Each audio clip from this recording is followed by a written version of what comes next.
Good afternoon, ladies and gentlemen, and welcome to hashtag One With You, PLDT Enterprise Virtual Forum for the Healthcare Industry. I am Isette Tino from the PLDT Enterprise, and I will be your host for this afternoon. I am delighted to welcome all of you who are tuned in. We truly appreciate you taking the time to be with us this afternoon. Today, we'll get to hear relevant data from our keynote speakers from Global Data and PLDT Enterprise to separate the fake news from reality.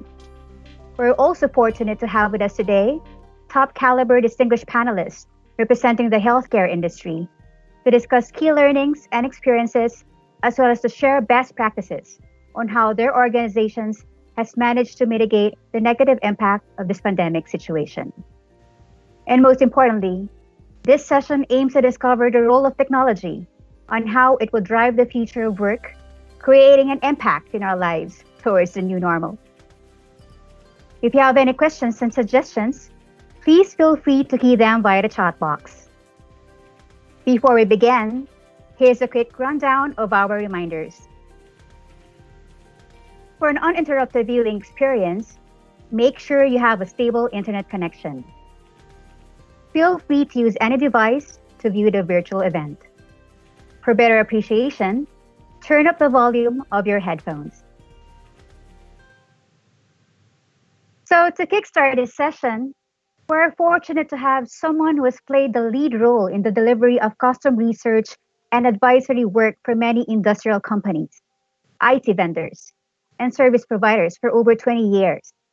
He has also worked as an analyst in financial and professional services organizations based in London and holds an MSc in Information Science from City University London.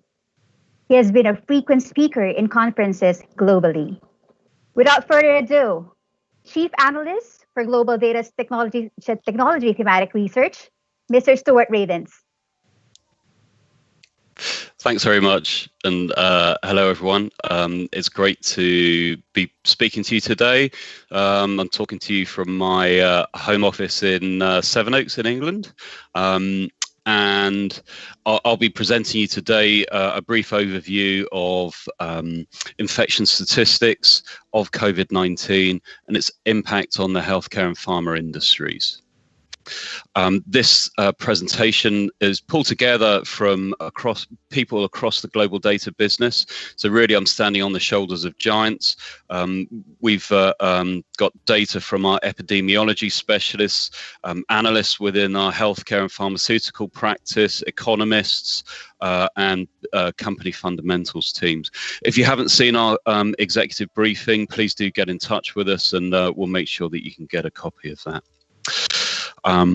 So moving on, just a really brief introduction to the infection statistics.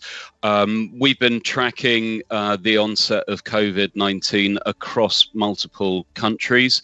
I do have to read out the caveat that we have here, that the confirmed cases of COVID-19 do not represent the true extent of cases in each country. The number of confirmed cases is heavily dependent on the extent of testing and the reporting policies of those countries.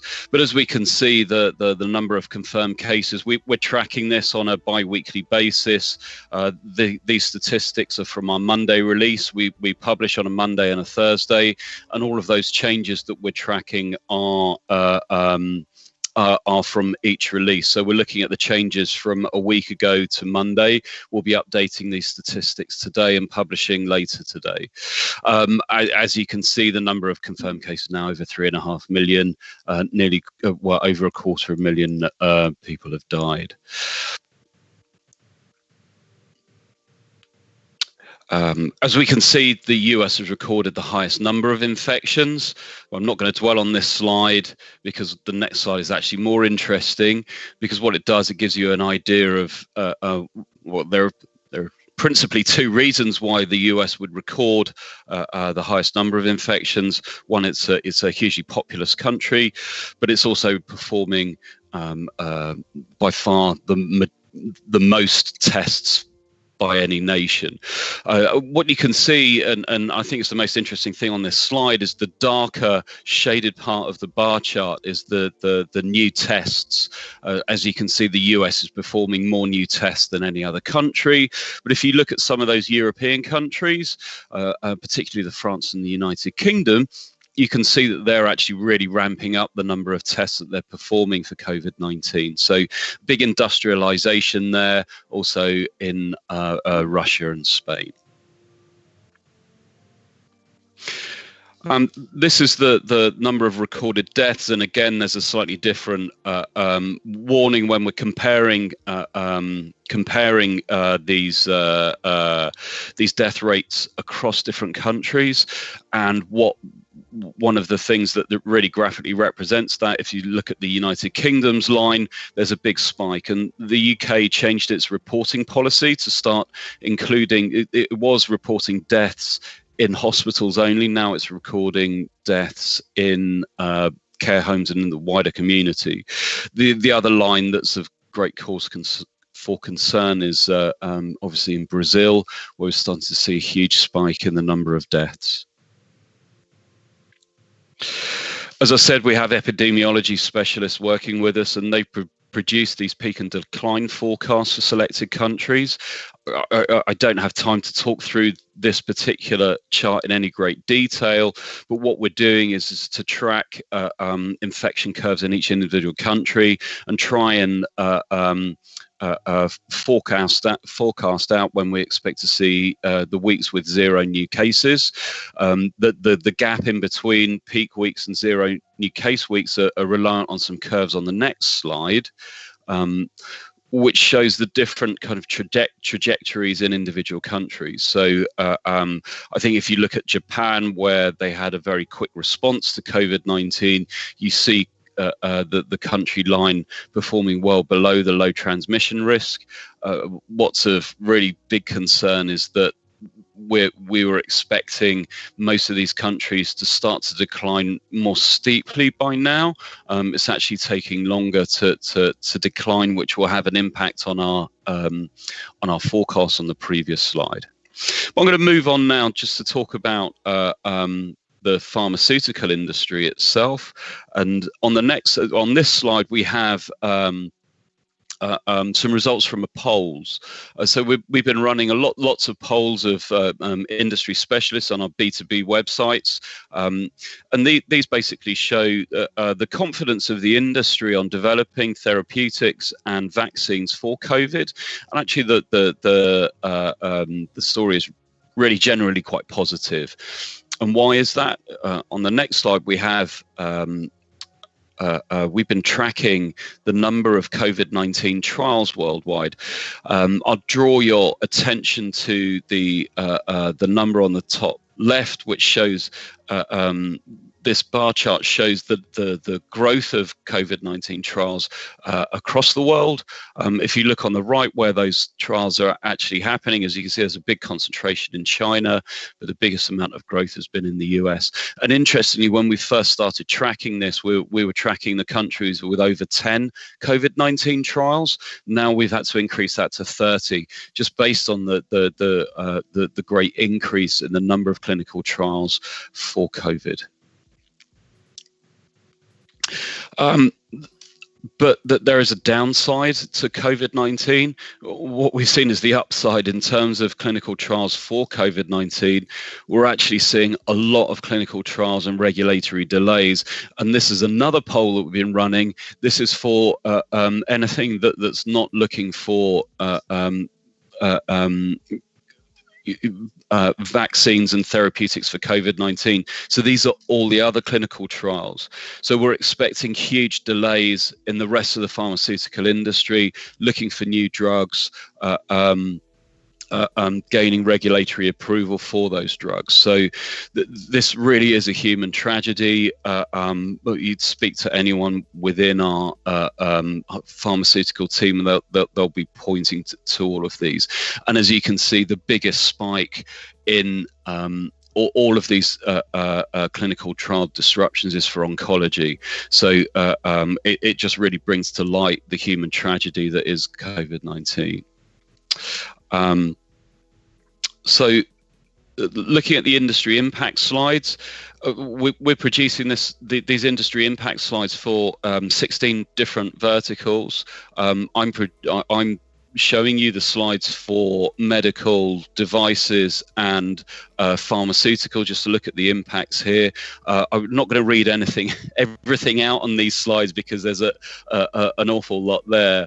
But I think the big issue is that if you're or the big takeaway, I should say, is that if you're working in COVID-19, there's a lot of success there. Everywhere else is really suffering. So, so spend on disposable hospital supplies, we're forecasting that to increase by $8 billion, and that's a 50% increase on current estimates. But then if you look at things like general surgery, orthopedics and cardiovascular devices, that they're reporting huge impacts on business. So if you're not producing PPE but equipment for other areas in healthcare, there are huge impacts on business. 15 to 30% of elective surgeries have been cancelled. Medical manufacturers' available jobs, so we have a tool that tracks available jobs worldwide in numerous sectors, that's fallen 22% in the last month.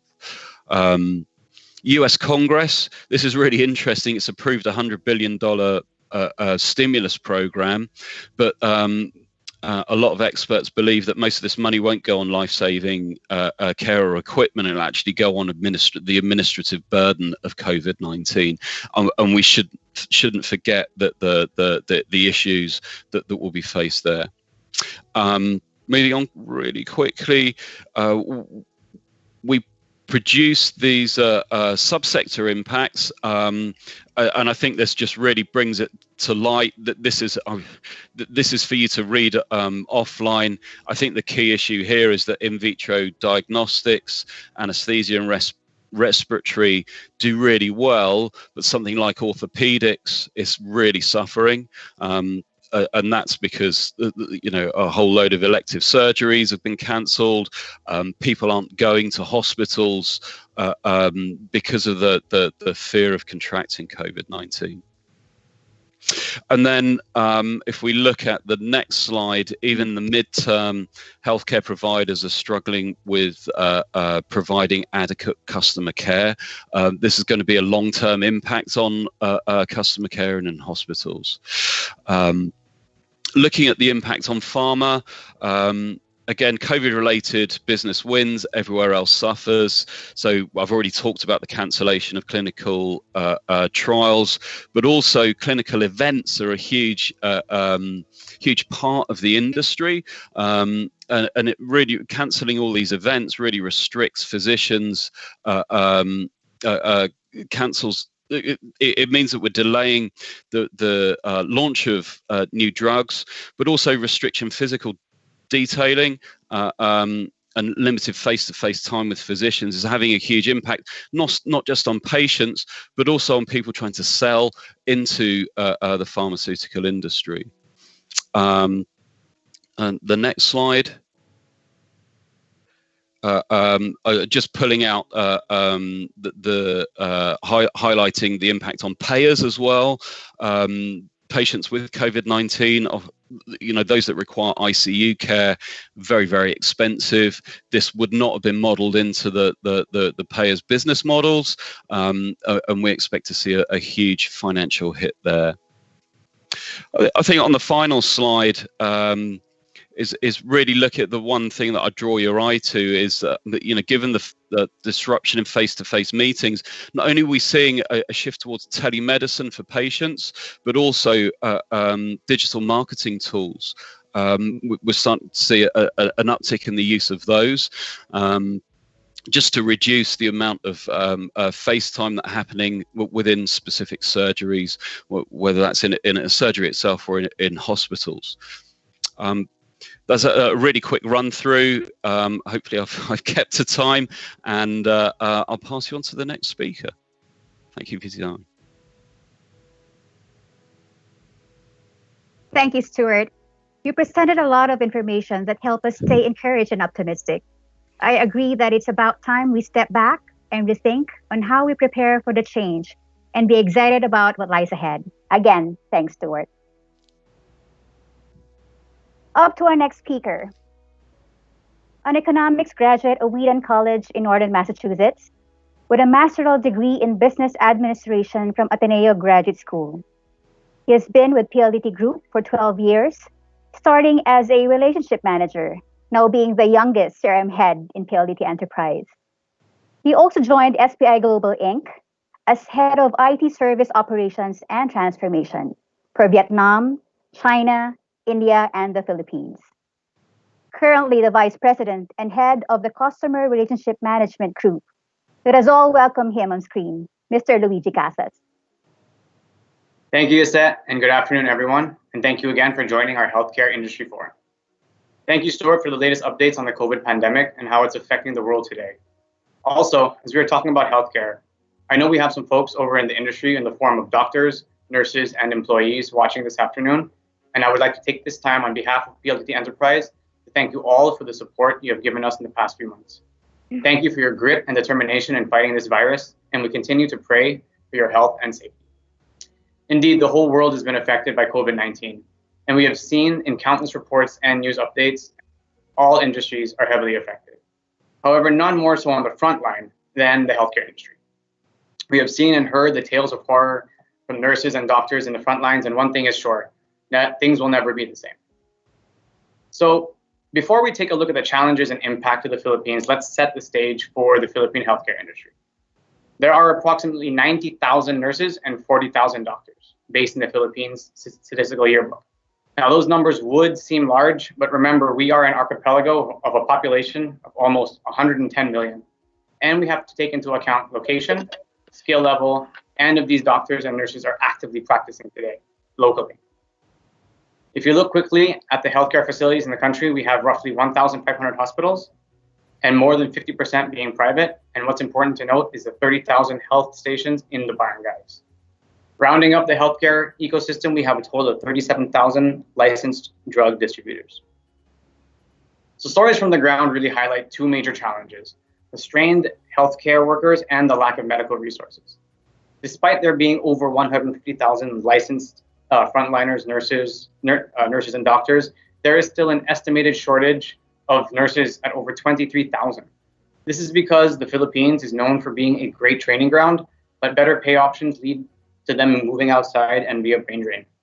Aside from this, medical employees were banned from travel, which hampered access to doctors in rural areas. To make matters worse, there are over 1,300 healthcare workers who are infected with COVID, and sadly, more than 30 have already succumbed to the virus. With regard to the lacking medical resources, we have seen in the news the limited supply of hospital beds and testing facilities, and the need for community places like arenas and schools becoming makeshift clinics. Pharmaceutical firms struggle to meet demand for medical equipment and are hampered by supply chain movement. And with no vaccine yet in sight, most hospitals still do not have enough equipment and testing kits. There are some technological success stories out there, though. StaySafe.ph is a community-driven contact tracing and reporting app that was launched recently, and the DOH and UP are using data virtualization to track and report COVID cases. Pasig City is one of the first to use smart CCTVs to enforce social distancing, and telcos like PLDT have been active in launching hotlines for COVID medical consultations.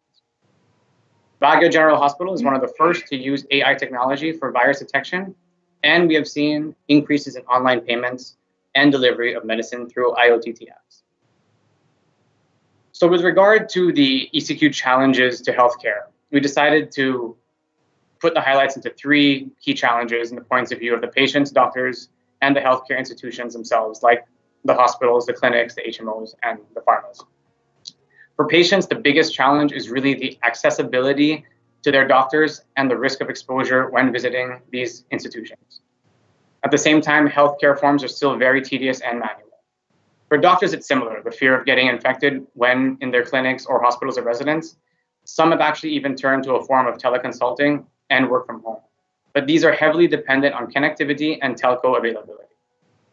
In order to get access to their patients, some have actually started using unsecure video conference solutions, and we've all seen the reports on Zoom bombing and the hacking from Zoom.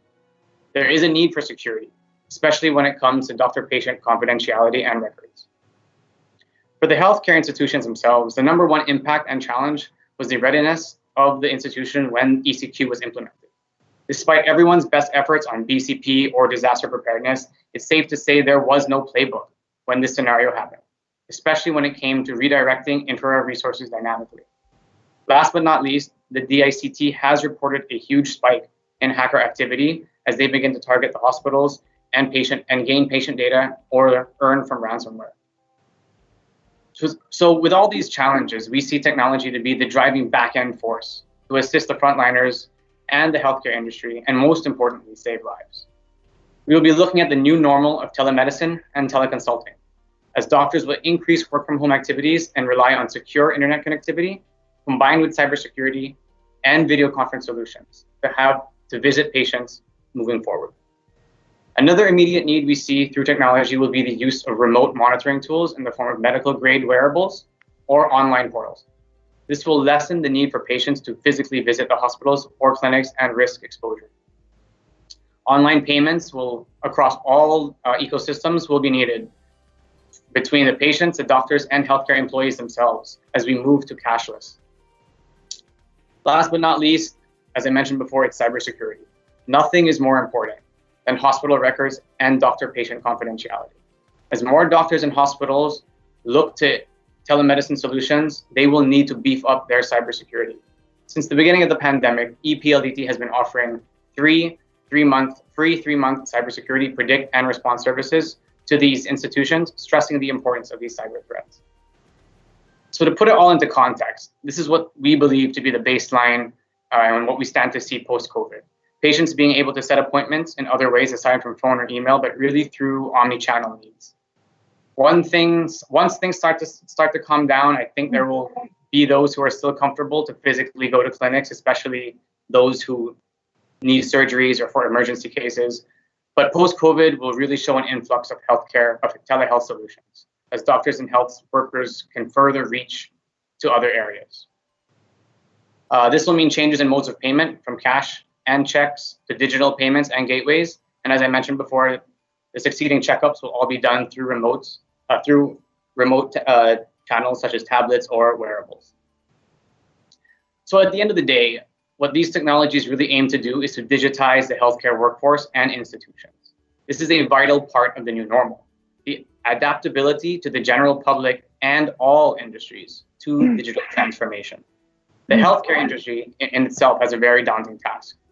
Only through digital solutions like telemedicine, remote monitoring, digital payment gateways, reinforced by solid telco infrastructure from both fixed and wireless and cybersecurity, can our frontliners truly take on the task to reach all 109 million Filipinos across the country. With the right tools, technology, and motivation, the Philippines can beat this virus and make its way towards having world-class healthcare systems accessible to every Filipino. Thank you. Thanks, Luigi. You mentioned about hacking incidents to the databases of our hospitals. I cannot believe that there are people that will still do such despite the crisis. Good thing there's cybersecurity to solve these problems. Again, thanks, Luigi. You're welcome. And now we move on to the next part of the program with our reactors.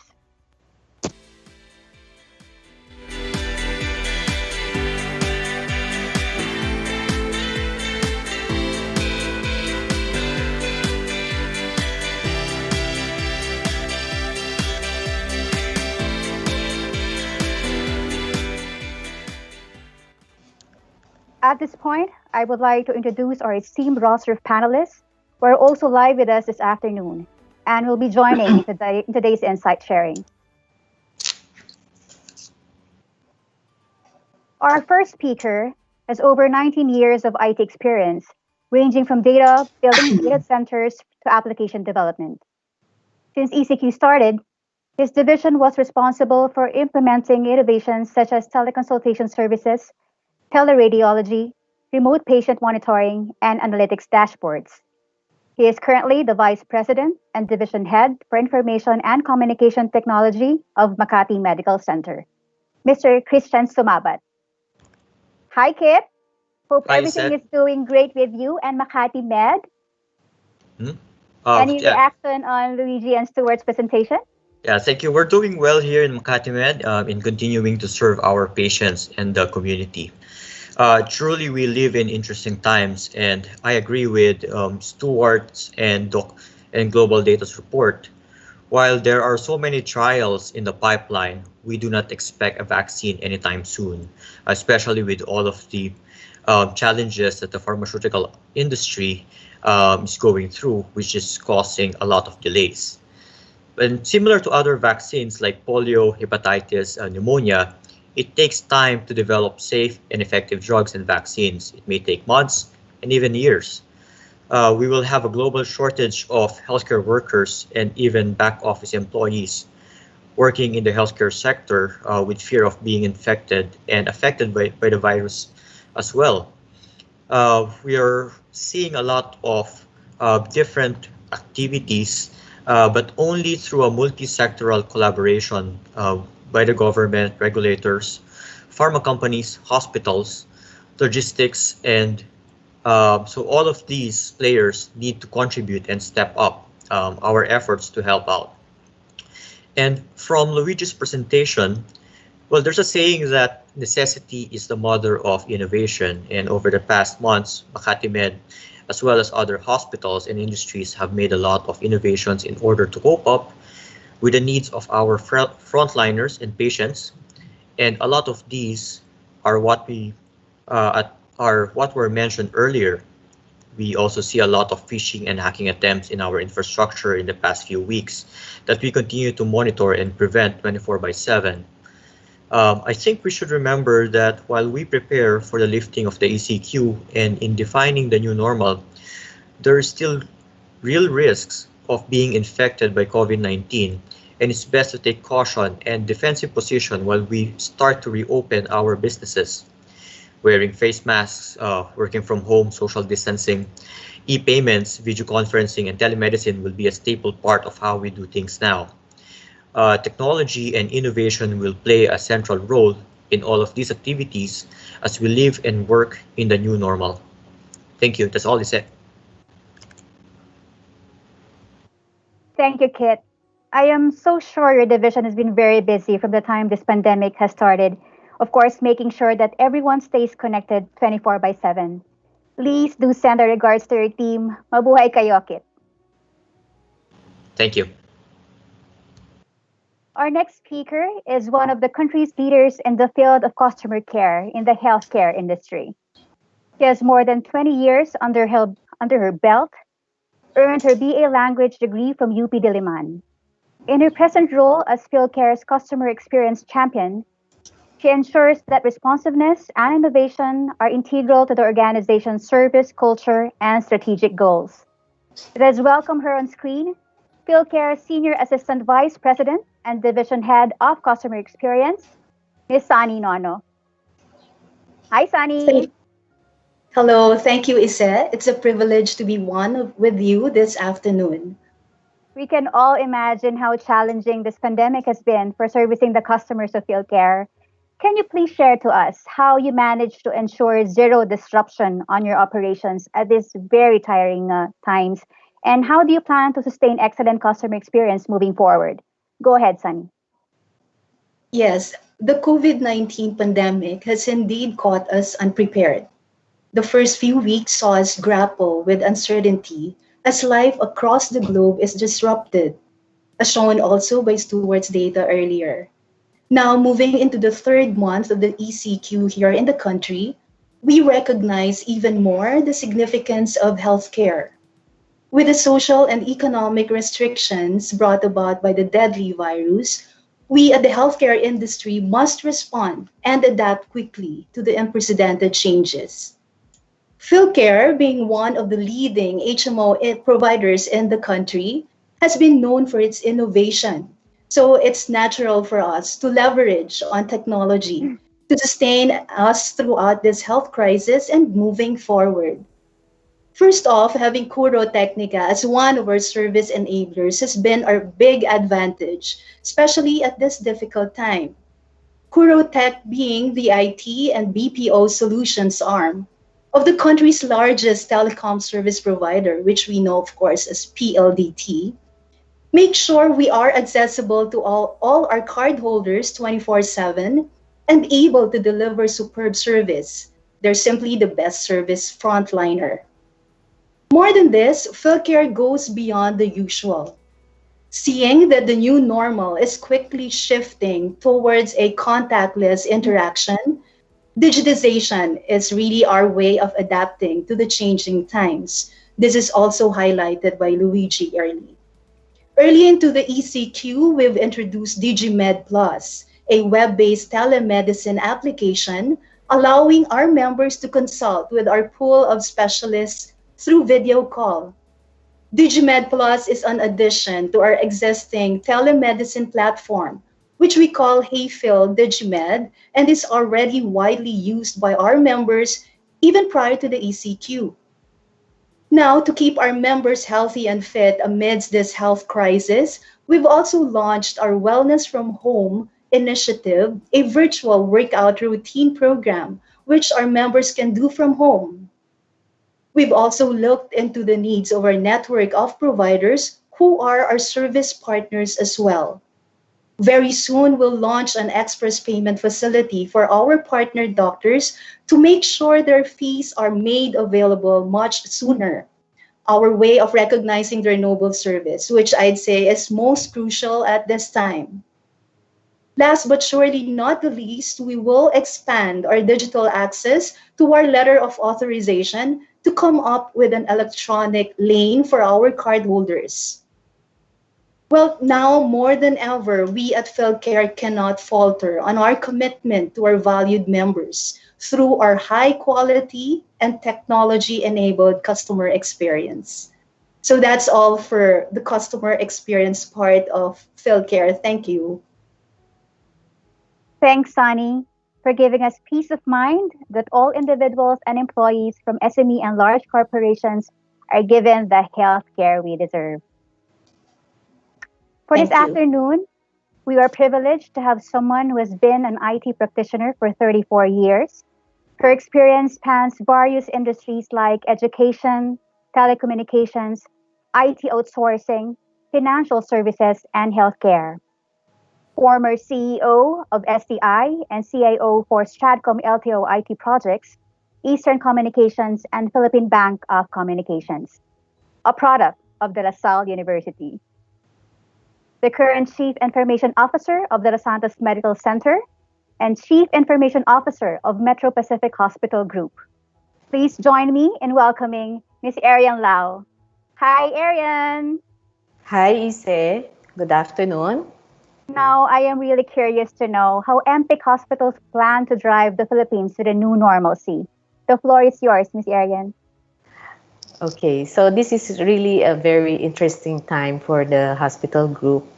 And for Metro Pacific, as highlighted by the report of Luigi earlier, there's been really a problem, or rather a challenge, with regards to healthcare workers, availability of medical supplies. And because of this, we were able to activate, or rather to put together through the group purchasing team, the sourcing of PPEs and other critical COVID-19 related supplies. So nationwide, we were able to supply our hospitals with the needed PPEs and supplies. Again, for the healthcare workers, since the bulk of the need is really in Metro Manila, and again, the shortage of nurses in particular has been there even before the pandemic came in because of the K-12 lull. So there's been a shortage in terms of the new nurses. So, and with the pandemic coming in, and with the health, some of the nurses getting infected, some nurses were not allowed by their families to report to work.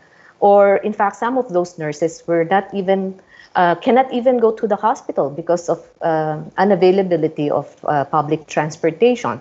So what the group did was to pull together some nurses from the Mindanao area, the Visayas area, and brought them over to Our Lady of Lourdes Hospital, which was considered, or which is considered as the referral hospital for COVID-19. In terms of clinical practice, hospitals like Makati Med and Asian Hospital shared their best practices since they were able to successfully dealt with COVID patients, and they were able to share their best practices to the rest of the Metro Pacific hospitals. For the IT group, we have been very actively sharing resources, sharing knowledge, particularly on work from home facilities, security, virtual conferencing, and telemedicine solutions. So going to the report of global data of Stewart, I would like to say that really right now we don't know the magnitude of the infection as we have limited testing and reporting capabilities. And we do agree that the implementation of physical distancing, testing, contact tracing, isolation of patients, and will really help to flatten the curve.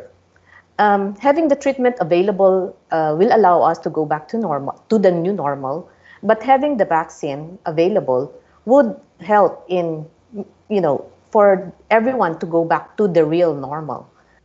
And this made me think that if we can just, this race to find a vaccine made me think that what if we had anticipated the virus and prevented it from infecting people?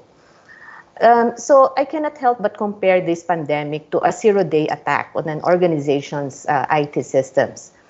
So aside from just developing a vaccine like an antivirus in the language of IT, why not look into developing an advanced malware protection that can detect unknown viruses, prevent these viruses from infecting people, or fighting these viruses once a person has been infected? So I guess this is something to think about when we raise this to the pharmaceutical companies. So that's it. Thank you. Thank you for sharing with us current insights from the MPIC hospitals. And I also appreciate how you highlighted technology solutions used by your hospitals to address this pandemic. And lastly, for our final reactor, again, we are honored to have him despite his busy schedule, heading all COVID-19 initiatives for Department of Health. Currently the Director and Head of Knowledge Management, a graduate of UERMMC, my Zumba master, the dancing doctor himself, Dr. Enrique Tayag. Doc, good afternoon po. Good afternoon. Hello, Isen. And DOH is one with you this afternoon. Doc, kindly the video. I want to see you. How good looking you are today.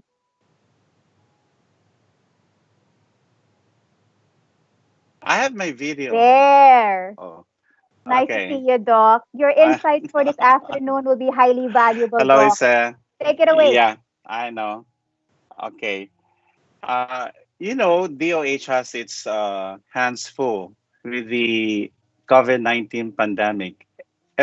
Ever since the WHO announced last January 30 that it was a public health emergency of international concern, DOH activated its playbook so that we'll be able to understand our own situation in the country.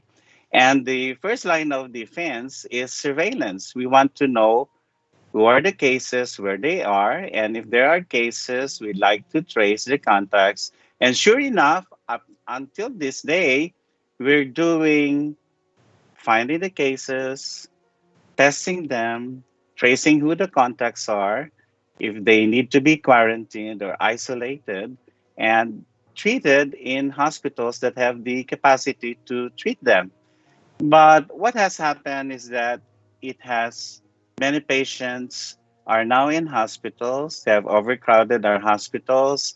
Yesterday, 10,004 cases were reported, are confirmed cases, and 658 deaths. And among our healthcare workers who also got COVID, around 1,819 of them, and at least 84 have died. And what does these numbers tell us, especially those that was shared by Luigi and Stuart earlier? Uh, we are looking for ways how to flatten the curve. And flattening the curve should have at least two. One, fewer people are getting sick at the same time. And two, that hospital capacity is not actually compromised. Targeting these two is quite difficult. And so, therefore, we managed to innovate. The Department of Health, for example, with support from SMART PLDT, had our own DOH COVID-19 hotline. It's 1555 and 02894 COVID. And when we took to manage the hotline, we got calls from patients seeking consultations. And so it was an opportunity for the DOH to introduce telemedicine. We're now in the stages of introducing telemedicine in local government units so that we can support their contact tracing as we address the gaps that we have right now. We want to ramp up our testing capacity. We want to trace as many contacts as we can because we want to make sure that we have actually flattened the curve and we are ready or prepared for the new normal. Thank you, Ise. And I'm sorry earlier I was out of frame. Maybe I was practicing for the Zumba, but it's not. I love to dance with you. Thank you, you, Dr. yeah. Sayag. DOH, of course, is the most hit agency now who faces a lot of challenges with both manpower and budget. Pero Doc, kaya natin yan. Thank you all for sharing with us current insights on the healthcare industry and for openly sharing how you plan to thrive ahead after this pandemic. At this point, we'll now officially proceed to our question and answer segment.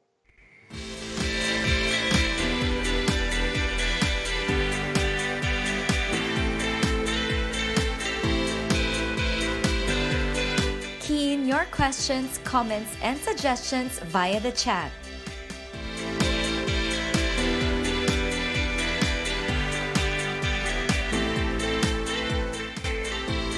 To everyone who's tuned in this afternoon, join us and be part of the discussion by keying in your questions via the chat feature.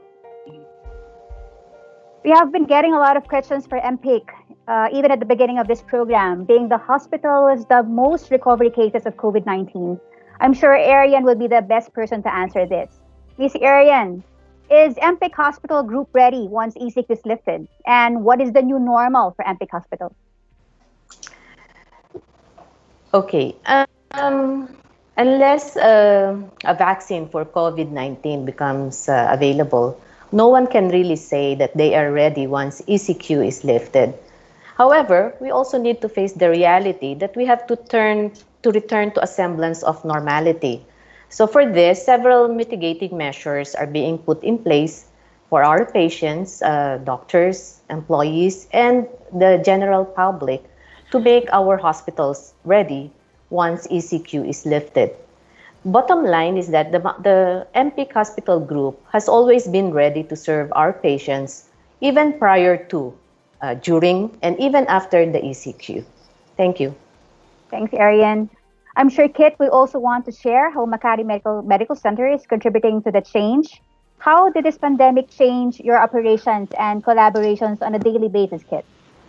Well, there's a significant change for that matter. No? In just a matter of days, practically our 5-year roadmap of the digital transformation of the hospital needs to kick in, and much of that activity has to be done almost overnight. While Makati Med's IT team may not be directly at the front lines, we continue to play an indispensable role in making sure all IT systems are up and running.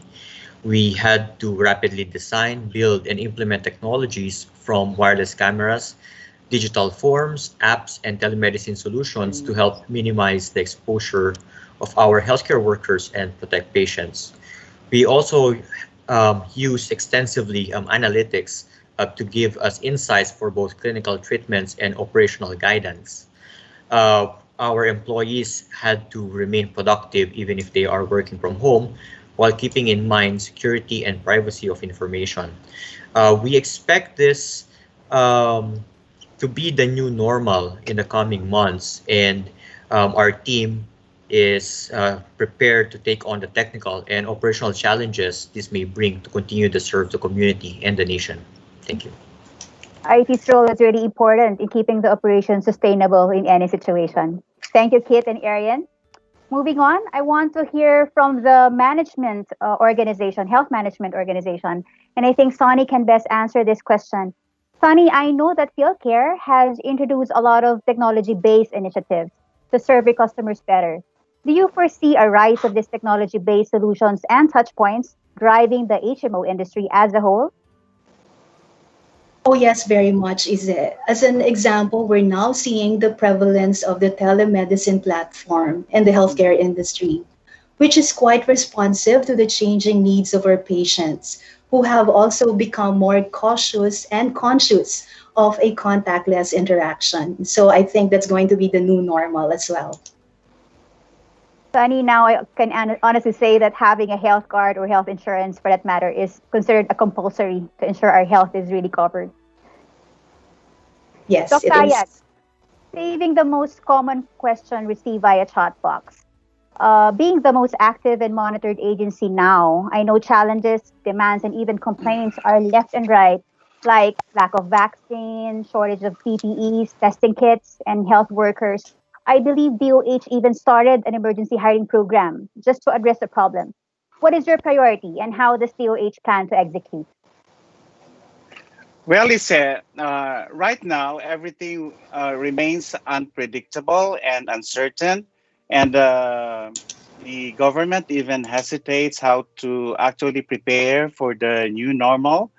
But we are confident that with our strategies on making sure that every case, we're able to find out every case, we're able to trace the contacts of the confirmed cases, we're able to make sure that quarantine and isolation are complied with. We're confident that we are going to flatten the curve.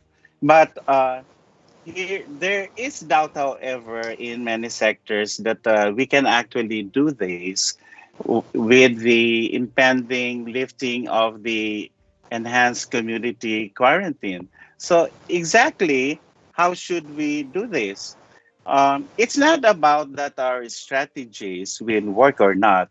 It's about how we can work together so that our strategies will keep us safe, protected, and that will benefit from the hard work, especially of our frontliners. We owe our lives to them.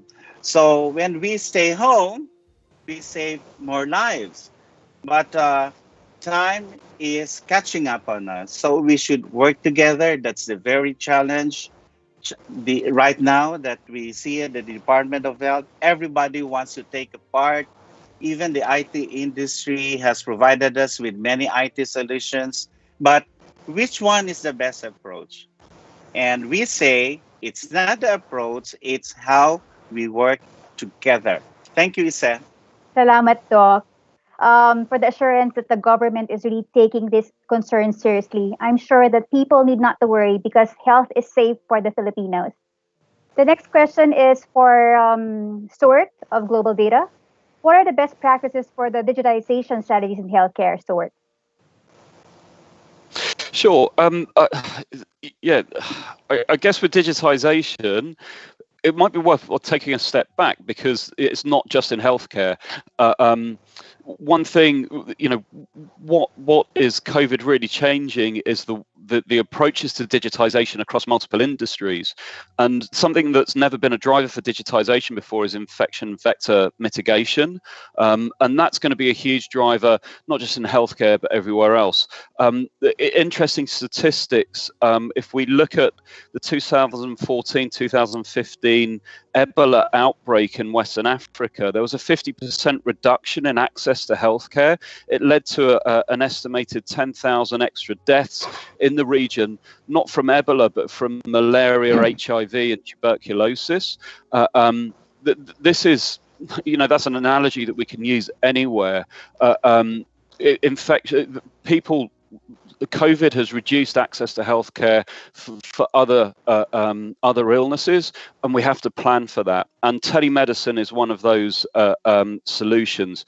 But, and this is something that I've advised all in multiple industries about, the technology is not just the answer. You deploy new technology to address a particular issue. That new technology can lead to a whole raft of other issues that need to be addressed. And one of those issues, certainly with telemedicine, is, we have to accept that it's not as, first of all, there are limitations to telemedicine in terms of physical examinations can't be done, obviously, but also patients and also healthcare professionals have to learn how to use and maximize the value from telemedicine as well. So when we've talked about security and cybersecurity and creating that foundation to make telemedicine secure, that's a kind of like the minimum standard that we need. I think it's incumbent on the industry to ensure that healthcare providers understand the limitations of telemedicine and are trained to maximize the value that it can deliver to patients, the healthcare providers, and also the pharmaceutical industry, because I mentioned telemarketing. I think that's an important tool to use for the pharmaceutical industry to sell into healthcare. So that's something that we really need to approach. And I think it's incumbent on all providers. So even if you're providing the technology backbone, is to make sure that the training is up to standard so we can maximize the value from the investment. Thank you, Stuart. And for our last question, but definitely not the least, is for Luigi. PLDT is known to be the front line providing relevant and impactful solutions in the ICT space. After hearing all insights from our guests, can you impart to us why PLDT Enterprise should remain the trusted partner for these kinds of initiatives?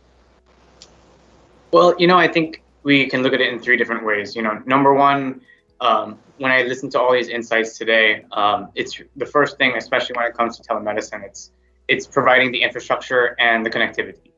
Patients want to have more face time with their doctors, and that's continued to be a core strength of PLDT's for the past 90 years.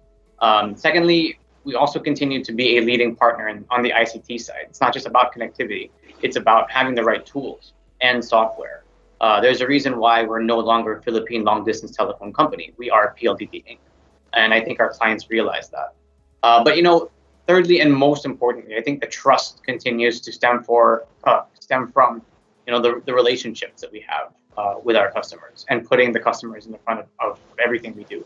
I think it's safe to say that we know that our customers know that we're not just providing technology, but we're committed to making a positive impact on their business as a whole. Well said, Luigi. Thank you. Thanks, everyone. As exciting and fruitful as this event has unfolded to be, sadly, our time together is coming to a close. Hopefully, today's session would help us reimagine the next normal. To our esteemed presenters, panelists, and to our viewers who tuned in this afternoon, on behalf of PLDT Enterprise, thank you all for spending this memorable afternoon with us. We would also like to express our heartfelt gratitude and appreciation to all our healthcare workers who have devoted their time and energy to contain this pandemic. We are humbled by your immense sacrifices, invaluable dedication, commitment, and unwavering efforts. You are risking your own lives for the benefit of our nation. We cannot thank you enough for your noble contributions and sacrifices. It is our ardent hope that we will continue to work together in providing the healthcare services to all Filipinos. Together, we will win this battle. This was #OneWithYou, the PLDT Enterprise Virtual Forum for the Healthcare Industry. And this has been your host, Isette Tino. Stay safe, be safe, and God bless the Philippines.